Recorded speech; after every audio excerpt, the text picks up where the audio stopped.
The sun was unforgiving. Not warm, not gentle, cruel. It pressed down on a lonely stretch of road in a small town in Burkina Faso, turning dust into smoke and silence into weight. Cars passed. Motorbikes hummed. Life moved on. But on the edge of that road, life had stopped. A woman sat in the dirt. Her knees were pulled close to her chest, her face hidden in trembling hands. Her shoulders shook.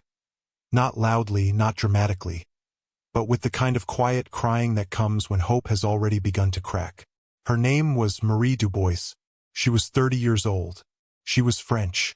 And in that moment, she had nothing. No passport, no phone, no money, no proof of who she was. Just dust on her skin, tears in her eyes, and fear tightening around her chest. She had come to Burkina Faso with good intentions. An aid worker, a volunteer, someone who believed she could help, even in a small way. She believed kindness crossed borders. But reality had other plans. Somewhere between the busy market of Kédougou and her modest lodging, her bag disappeared. And with it, everything that made her safe in a foreign land. She tried to do the right thing. She went to the police. She explained. She begged. They listened politely. They shrugged gently. They told her to come back tomorrow. Tomorrow. But tonight was coming fast. And Marie had nowhere to go. As the afternoon stretched toward evening, fear grew louder than hunger. Every passing stranger felt like a question mark. Every laugh felt like it might be about her. She didn't understand the language. She didn't know the rules. She didn't know who to trust. People noticed her. Some stared. Some whispered. A few young boys laughed and said things she couldn't understand, but she could feel the meaning. An elderly woman slowed down, hesitated, then walked away. Marie felt exposed and invisible at the same time. A stranger in the dust. And then, the sound changed. Engines. Not the usual sputtering of motorcycles or battered taxis. These were deeper, heavier, controlled. The air shifted. People stepped back instinctively. Marie didn't look up at first. She didn't have the energy. But when the noise stopped, when silence suddenly spread across the road like a held breath, she lifted her head. Convoy. Military vehicles. Dark green. Dust-covered. Imposing. Her heart jumped. In her exhausted state, she couldn't tell if this was salvation or danger. The lead vehicle stopped. 20 feet away. The engine shut off. A door opened. A man stepped out. Tall, calm, purposeful. He wore military fatigues, but there was something else about him. Something that went beyond rank or uniform. The way he stood. The way the space around him seemed to adjust. His eyes scanned the area. Then they stopped. On her. Marie froze. Those eyes didn't carry suspicion. They didn't carry judgment. They carried attention. That man was President Ibrahim Traoré. And in that moment, the leader of Burkina Faso was standing on a dusty roadside, facing a crying foreign woman no one else had helped. Security moved fast. Too fast. Hands near radios. Eyes sharp. This was not protocol. This was not planned. But Ibrahim raised his hand. Just once. A quiet command. Stand down. He walked toward her, boots crunching on gravel. The crowd that had ignored her minutes earlier suddenly leaned in. Phones appeared. Whispers spread like wildfire. Marie tried to stand. Her legs betrayed her. Restez assis, he said gently. Stay seated. His French was clear. Calm. What happened? The words poured out of her, broken, rushed, desperate. The theft. The passport. The embassy. The coming night. The fear of sleeping outside in a place she didn't know. Ibrahim listened. He didn't interrupt. He didn't rush her. He didn't glance at his watch. President, listening. When she finished, silence hung between them. Then he spoke. Loud enough for the crowd to hear. You came to our country to help our people, he said. And now you need help. He paused. That is how life works. We are all vulnerable sometimes. We are all human. Something shifted in the air. He turned to his security chief and spoke quietly. Instructions. Clear. Immediate. The officer looked surprised, but nodded and moved fast. Marie watched, afraid to hope. Then Ibrahim looked back at her. "You will not spend tonight on the street," he said. "You will not be alone. And we will solve this." The crowd murmured, because this was no longer just kindness. This was a decision. And decisions, especially by leaders, carry consequences. But just as relief began to touch Marie's heart, a man stepped forward. Colonel Saadu, a senior advisor. His voice was urgent, low, insistent. Schedules, security, risk, the kind of words that end moments like this. Ibrahim didn't respond immediately. He looked at Marie, then at the crowd, then back at his advisor. And what he chose next would test not just his leadership, but the soul of everyone watching. "Excellence." The voice came low and urgent. Colonel Saadu stepped closer, careful not to be heard by the crowd. His face was tight, his posture rigid, the posture of a man trained to see risks before mercy. "We have a security briefing in 90 minutes, he said. "The ministers are waiting, and there are procedures for foreign nationals in distress. The embassy, the proper channels." Ibrahim Traoré didn't raise his voice. He didn't need to. He looked at the colonel, just a look, and the air between them changed. "The embassy closed 3 hours ago," Ibrahim said calmly. Those proper channels left her sitting in the dirt, afraid, alone. He gestured toward Marie. "Is that the protocol you want me to follow?" The colonel fell silent. Around them, the moment was stretching, tightening. This was no longer just about helping one woman. This was about a president standing still in an unsecured place. About attention. About cameras. About narratives. The crowd was growing. Dozens became scores. Scores became hundreds. Phones were raised. Whispers overlapped. "Why does he stop for her?" A man muttered loudly. "When our own people suffer every day? She's white." Another voice added. "Of course he helps her." A pause. Then an older woman spoke, her voice steady. "No, he stops because she needs help. That's what a leader does." Ibrahim heard all of it. Every word. And he understood the danger, not physical but political. Burkina Faso carried deep scars. Colonial history. Foreign exploitation. Leaders who once bent toward outsiders while their own people were ignored. His rise to leadership had been built on dignity. On putting Burkinabe first. On restoring pride. And now here he was, standing in the dust for a French woman. He knew exactly what some would say tonight. He could already imagine the posts, the headlines, the accusations. But principles were not decorations. They were anchors. And anchors only mattered when the storm came.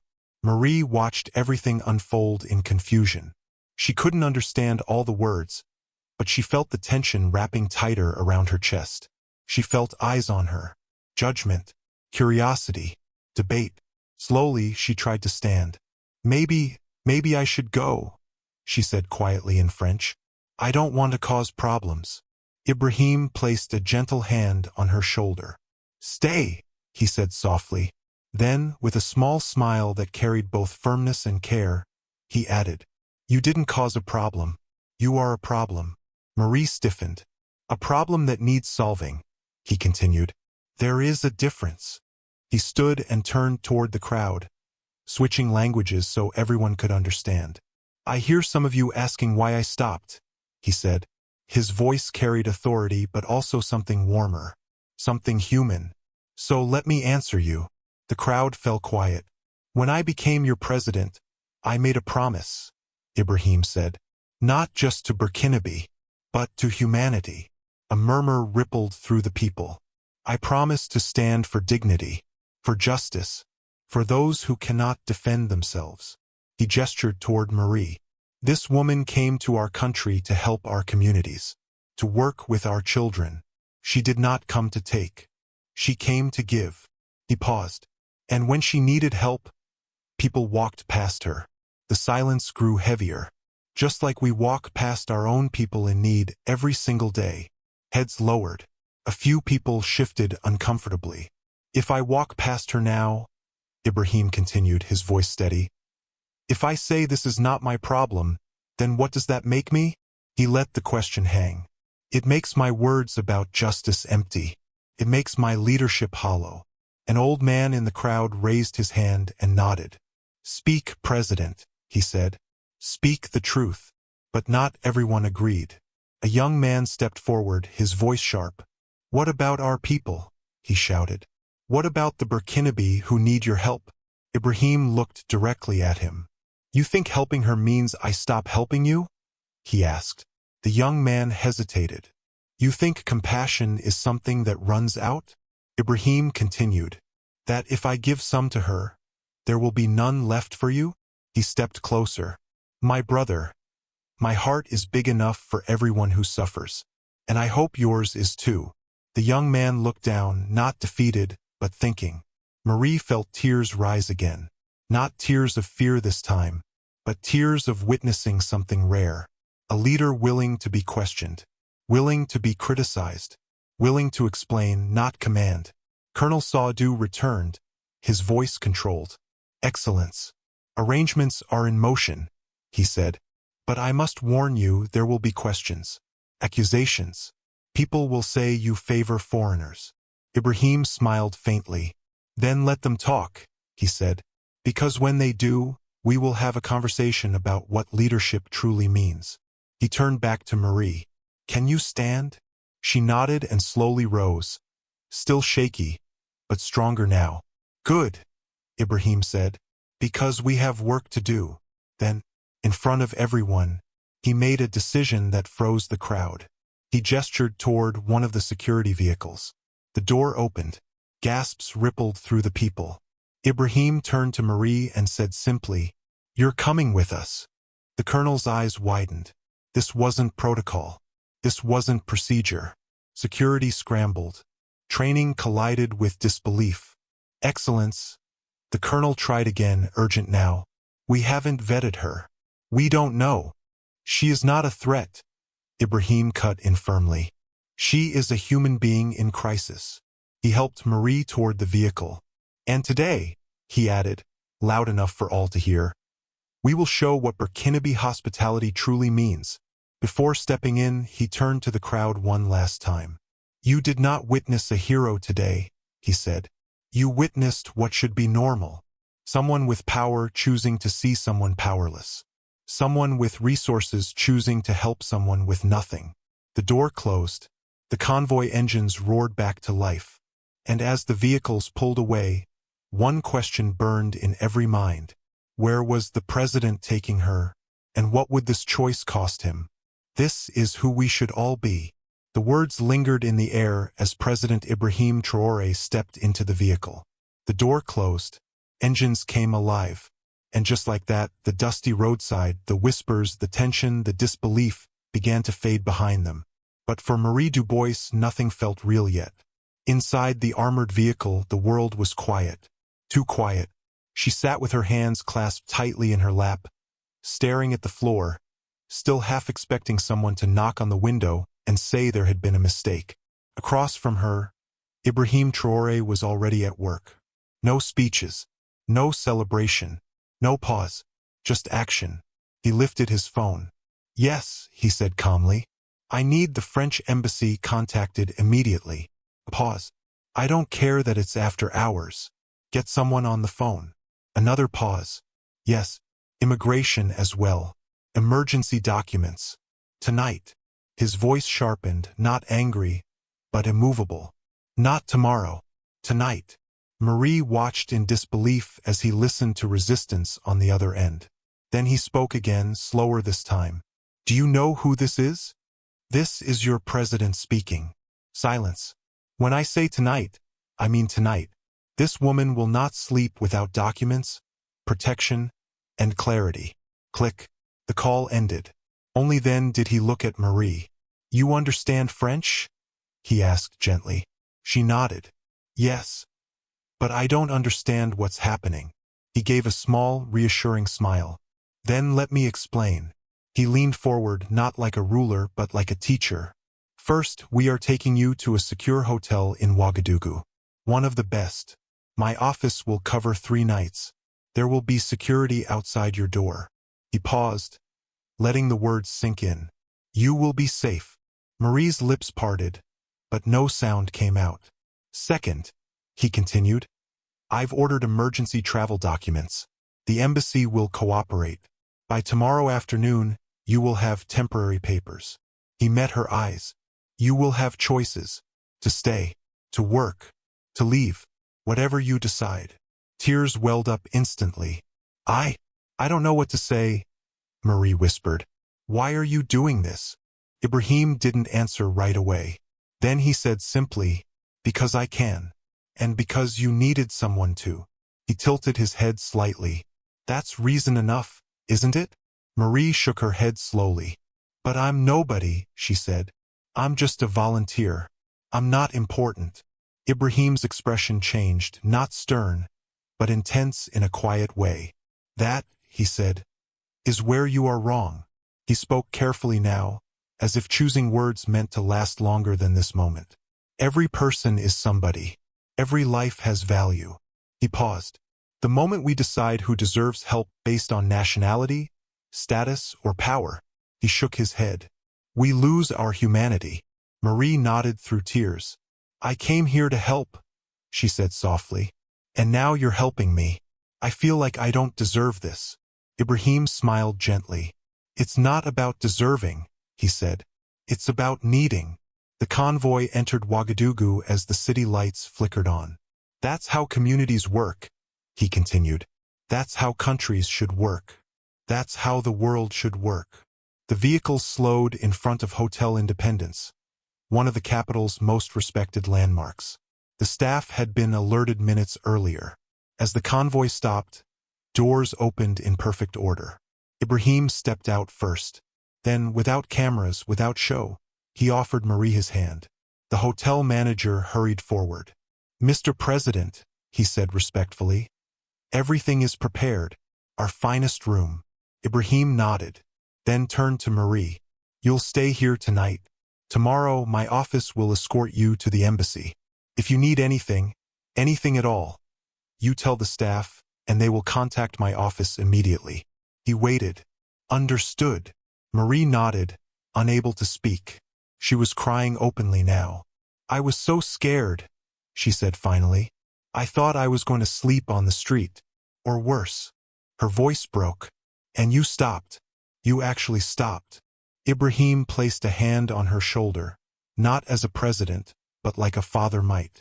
Marie, he said softly. Listen to me. She looked up. When you return to France, when people ask you about Burkina Faso, he paused. I don't want you to praise me. She blinked in confusion. I want you to tell them who we are, he continued. That we are a people who do not walk past suffering. He gestured around them. That is the Burkina Faso I am building. That is the Africa I believe in. Behind them, the crowd from the town had followed. They stood at a distance, quiet, respectful, watching. An elderly woman stepped forward. She bowed deeply. President Traoré, she said, her voice trembling with emotion. Today, you made us proud. She looked around. Today, you showed us what leadership looks like. Ibrahim bowed back.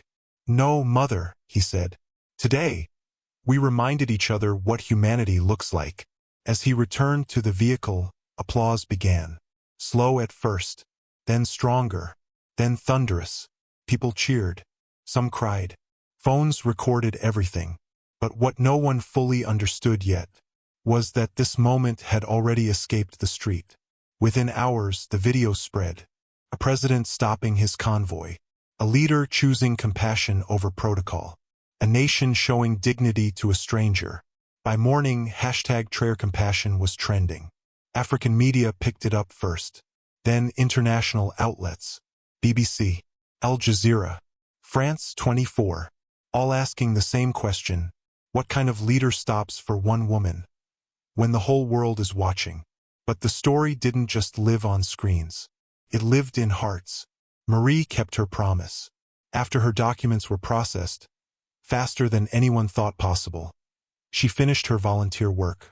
And when she returned to France, she didn't return quietly. She wrote an article.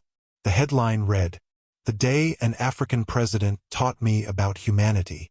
In it, she described the fear, the dust, the loneliness, and then the moment a convoy stopped, the moment power bent toward compassion. She ended with a line that would be quoted across continents. I went to Africa to help, but Africa taught me what it truly means to be human. But the real question, the one that lingered long after the applause faded, was this: what kind of country grows when its leader chooses humanity, even when it costs him? And what would this choice demand of Ibrahim Traoré next? Marie wrote about everything. She wrote about his words. She wrote about his calm voice in the chaos. She wrote about the way he refused to walk past suffering, even when it would have been easier, even when it would have been safer, even when the world would have understood if he had not stopped.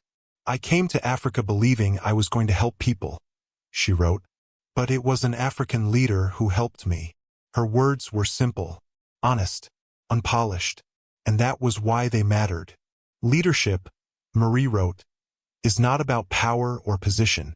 It is about choosing again and again to see the humanity in others and to respond to it. The article spread fast. Millions shared it. But something far more important happened than views or headlines. A conversation began. Inside Burkina Faso, something quietly extraordinary took root.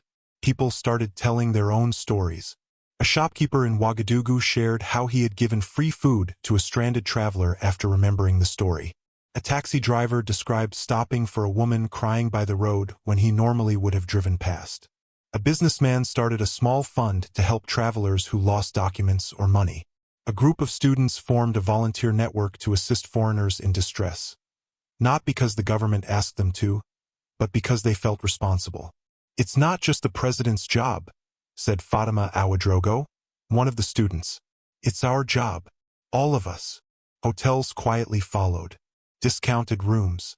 Emergency assistance. Small gestures repeated again and again. No official announcement.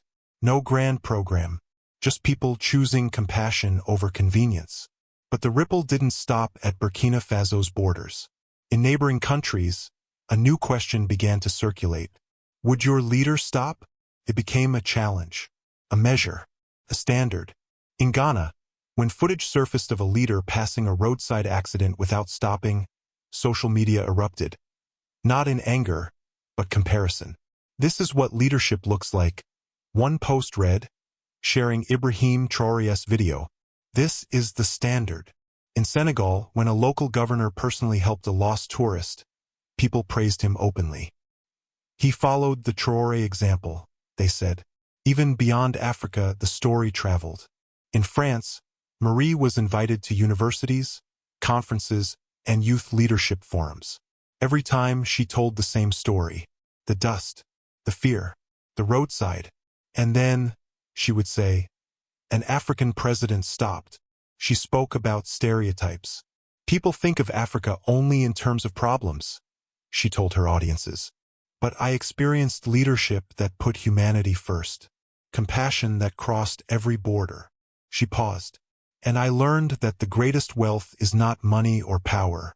It's how we treat each other. 6 months later, Marie returned to Burkina Faso. This time not as someone lost, not as someone afraid, but as someone grateful. She requested a private meeting with President Ibrahim Traoré. No cameras, no press, just two people whose lives had briefly intersected on a dusty road. Your actions saved me, Marie said. But they did more than that. They inspired thousands, maybe millions. She looked at him. You showed the world what African leadership can be. Ibrahim smiled, the same quiet smile. I didn't do anything exceptional, he replied. I did what should be normal. He paused. That is the tragedy and also the opportunity.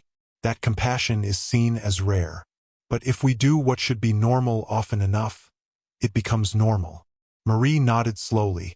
What you did taught me how I want to live, she said. Not just helping people, but truly seeing them. The way you saw me. Ibrahim leaned back slightly. That is the secret, he said. Most people don't walk past suffering because they are cruel. They walk past because they are distracted, busy, lost in their own worries. He looked at her steadily. But when you truly see someone, really see them, you cannot walk past. You have to stop. You have to help. Today, the story of a president stopping his convoy for a crying woman has become legend in Burkina Faso.